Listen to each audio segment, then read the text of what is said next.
Assalamualaikum warahmatullahi wabarakatuh. Waalaikumsalam warahmatullahi wabarakatuh. Teman-teman apresiasi kepada Gus Baha yang masih kerso rawuh meskipun gerah, semoga segera sehat kembali. Juga pada Prof. Fathul, Pak Rektor yang akan tinggal menghitung hari mau selesai, juga Pak Rektor terpilih. Semuanya jazakumullah kalau jaza dunyan wa ukhron. Amin, amin. Saya mohon penjelasan dari Gus Baha kaitannya dengan tema hari ini, peluncuran ulang Al-Quran, terjemahan artinya dari UII yang apakah kemudian ada hal baru menurut Gus dibandingkan dengan yang sebelumnya. Sekaligus saya mohon penjelasan beberapa hal terkait dengan kebahasaan, baik bahasa Arab maupun bahasa Indonesia.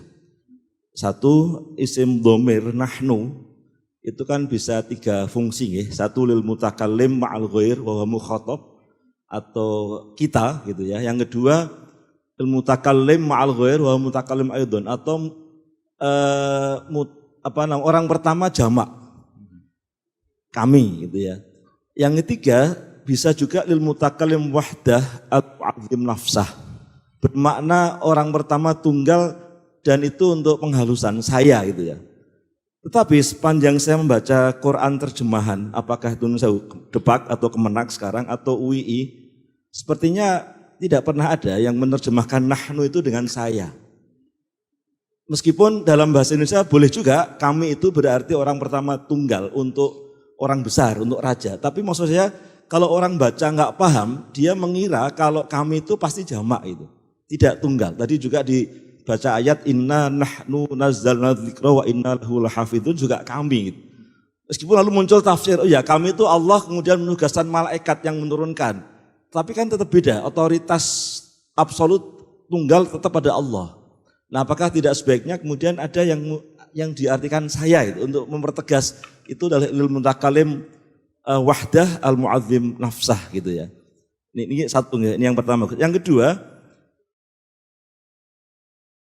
mau istinaf, saya mengapresiasi Gus Baha, saya tadi sempat buka Quran terjemahan UII, ketika mau istinaf itu sudah tidak lagi di terjemahan kata dan. Meskipun menurut saya harus membandingkan, saya mohon maaf nyebut nama Quran terjemahan yang lain, Depak misalnya, Kemenak sekarang itu selalu pakai dan, meskipun istinaf itu. Nah ini salah satu yang membedakan yang saya lihat di UII tidak. Jadi kalau istinaf tidak ada terjemahan dan. Tapi yang saya mohon penjelasan Gus Baha terkait dengan wawul atof tapi atful jumlah lal jumlah. Dalam bahasa Arab dimungkinkan, ya, tapi dalam bahasa Indonesia kan enggak. Kata dan itu tidak boleh untuk awal kalimat. Karena dia kata penghubung antar bagian dari kalimat, apakah itu kata, apakah itu frase. Jadi mestinya kalau kita pakai uslub bahasa Indonesia, karena tidak ada atful jumlah lal jumlah, maka tidak boleh awal kalimat itu dan. Nah, saya lihat masih ada di misalnya Al-Baqarah ayat 42, wala talbisul haqqa bil batil, itu masih ada kata dan gitu. Apakah tidak sebaiknya dipertegas, disesuaikan dengan uslub bahasa Indonesia yang tidak mengawali kalimat dengan kata dan. Satu lagi Gus, terakhir untuk dhamir munfasil antum atau kum. Ya satu lagi ya. Terakhir Nusawu. Tadinya mau banyak tapi karena enggak enak. Mau soal tanyakan tobatnya koruptor tadinya, karena tadi soal tobat. Gimana tobatnya koruptor, tapi sok fokus saja. Terakhir, kata antum atau kum untuk mutasil, itu pengetahuan saya kalau dalam bahasa Indonesia kan untuk orang kedua jamak. Tapi kenapa dalam terjemahan itu dipakai kata kamu itu? Apakah tidak sebaiknya untuk mempertegas itu kalian? Termasuk menurut saya Gus, di UI masih kamu, lakum dinukum waliyadin, bagimu, agamu. Kenapa bukan bagi kalian, agama kalian? Gitu. Untuk mempertegas bahwa ini jamak gitu. Demikian, terima kasih, kurang lebih mohon maaf. Assalamualaikum warahmatullahi wabarakatuh. Waalaikumsalam warahmatullahi wabarakatuh. Sudah 4 pertanyaan tadi. Ya, terima kasih Pak Hasim. Bismillahirrahmanirrahim. Ya ini mungkin Pak Hasim itu diskusinya sama saya tok. Ini banyak yang bingung kayaknya. Bikin bingung orang itu termasuk dosa. Jadi ya saya ini kan kenal sama keluarga Pak Hasim dari Guyangan ya, dari Pati. Yang bapaknya kiai itu.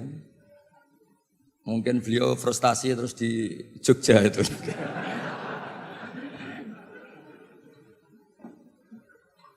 Jadi dulu itu di antara kenapa Abu Hanifah itu jadi wali besar. Itu ada hadis la turawi'ul mu'min, jangan bikin orang mukmin itu kaget. Itu kalau Abu Hanifah ketemu orang yang hutang beliau, itu yang sembunyi Abu Hanifah. Saya ulang lagi, ada orang ngutang sama beliau, Abu Hanifah itu kaya. Itu kalau ketemu yang sembunyi itu Abu Hanifah, ditanya, kenapa engkau yang sembunyi? Di mana-mana orang ngutang, kalau ketemu yang ngutang itu kaget. Jadi kalau saya ketemu maka saya dosa karena bikin orang apa? Kaget. Itu memang unik, memang Abu Hanifah itu unik. Jadi harusnya rektor atau dekan atau siapapun yang jadi pembina, kalau ketemu mahasiswa salah, itu yang sembunyi dosennya. Kedua cerita Robiah Adawiyah. Robiah Adawiyah itu rumahnya tuh ada maling. Robiah Adawiyah itu sembunyi. Sembunyi sampai maling jatuh keluar gak bawa apa-apa. Ditanya, kenapa yang sembunyi engkau? Saya ini malu sama malingnya. Karena tidak ada apa-apa yang bisa dicuri. Jadi saya hari ini syukur betul. Saya pas agak sakit, agak batuk ngaji. Saya tadi bilang ke istri saya, mungkin ini fase saya jadi kiai sepuh. Jadi kalau ngajar sudah sambil batuk-batuk. Begini, saya kebetulan ngikuti Prof. Zaini itu mulai 2004 sampai beliau wafat 2019 ya? 2019. Ini ada Bu Ova putrinya. Beliau menerjemah itu berdasar keahlian beliau sekolah di Al-Azhar itu sastra Arab. Saya pernah menanyakan yang ditanyakan Pak Hasyim, kenapa kami kok enggak diterjemah saya atau saya kok kami? Beliau itu hanya jawab gini, kalau kalian dari antum kok kasar, hanya alasannya kasar. Saat itu saya juga tanya Pak Kures, karena beliau ikut di Kemenak, juga per menteri yang ini Pak Nazar itu saya juga dapat SK termasuk diberi hak untuk ikut merubah kalau ada yang gimana di Kemenak. Itu sama-sama Pak Zaini sama Pak Kures itu sama-sama bilang gini, termasuk judul ini dari Prof. Zaini, termasuk dari Pak Kures, semua dianjurkan pakai judul ini, Al-Quran Karim dan terjemahan artinya. Jadi bukan dan terjemahannya tapi dan terjemahan artinya. Jadi karena bahasa Indonesia itu tidak akan mewakili bahasa Arab atau bahasa aslinya. Nah, terkait nahnu tidak diterjemah saya padahal wakilnya itu Allah atau al-mu'adzim nafsa. Itu banyak ulama yang bilang gini. Ketika Allah cerita nahnu itu memang melibatkan banyak orang, banyak pihak. Misalnya nahnu khalaqnakum. Itu memang karuan Allah sentral, tapi kan untuk menjadi manusia itu ada hubungan suami istri, ada macam-macam. Begitu juga inna nahnu nazzalna dzikra, melibatkan Jibril, dan Quran ini dijaga juga melibatkan banyak yang hafal Quran ini itu. Maka pakainya nahnu.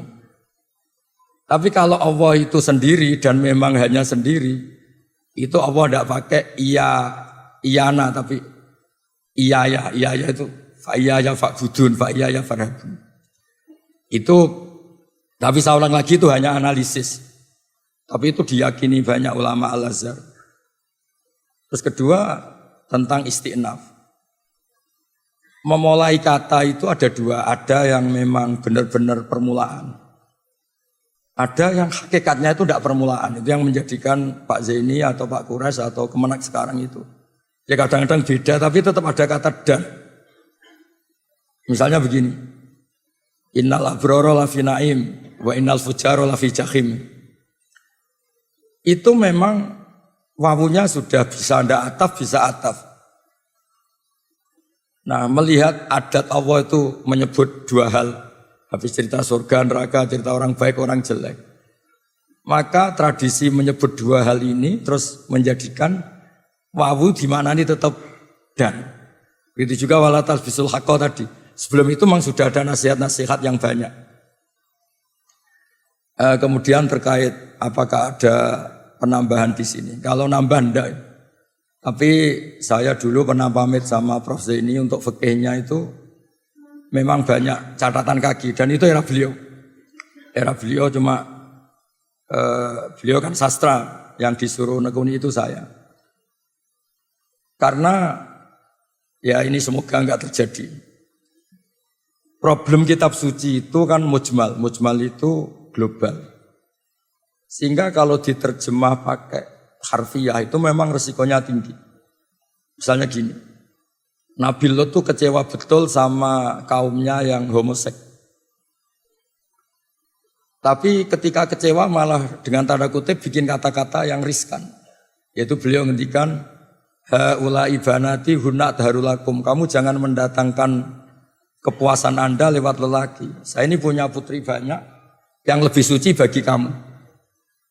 Tentu menjadi halal itu nunggu dinikah. Tapi beliau hanya ngendikan hunna adharulakum. Begitu juga tentang nikah. Nanti bisa dicek di awal juz 5. Ada ayat yang bunyinya hanya gini. Famastamta'tum bihi minhunna fa'atuhunna ujurahun. Perempuan itu setelah kamu nikmati, maka yang penting itu kamu kasih ujurahunna. Ujur itu jamannya ujroh. Nanti kan kayak transaksi orang nakal yang sudah dipakai itu bayar. Nah, makanya tadi promosi saya pertama saya bilang mufassir itu latar belakangnya harus ahli fikih supaya tahu kalau ujur di situ artinya mahar. Jadi terjemahnya adalah perempuan yang sudah Anda nikahi, saya ulang lagi, perempuan yang sudah Anda nikahi dan sudah Anda nikmati, yaitu sudah hubungan suami istri, maka mahar itu baru menjadi wajib. Karena mahar itu wajib itu dua. Satu wajib binafsil akdi, itu nisul mahri. Dua wajib karena jima, karena hubungan suami istri. Jadi mahar menjadi wajib 100% itu nunggu famastamta'tum bihi, sudah dinikmati. Nah hal seperti ini kalau diterjemah letterlek itu bisa kayak nyuwun sewu nikah mut'ah, nikah yang pakai waktu, yang hanya nikmati terus bayar. Nah, di sini dibutuhkan kepedulian para pakar tafsir, terutama yang nulis. Untuk ini jelas di sini tak ditulis oleh Pak Zaini, saat itu saya juga usul. Istri-istri Anda yang sudah Anda gauli, maka kasihkan maharnya, bukan ujur di mana apa? Ujrah.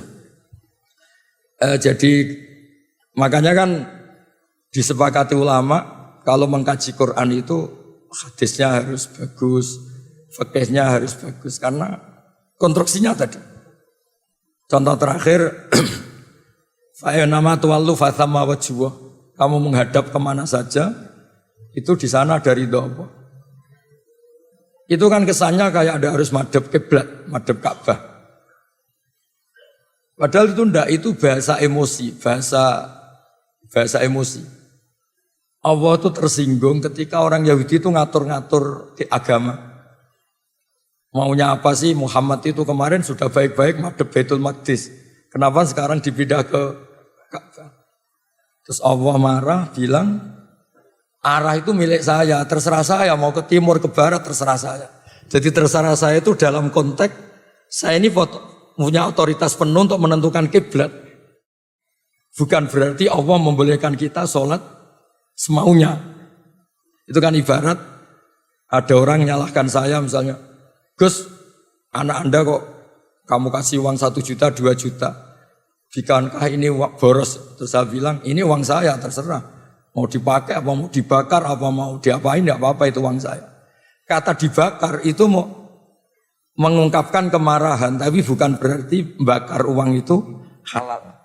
Sama, fa'inama tuwallu fatamu wajwa itu, Allah sedang marah terhadap gugatannya orang Yahudi.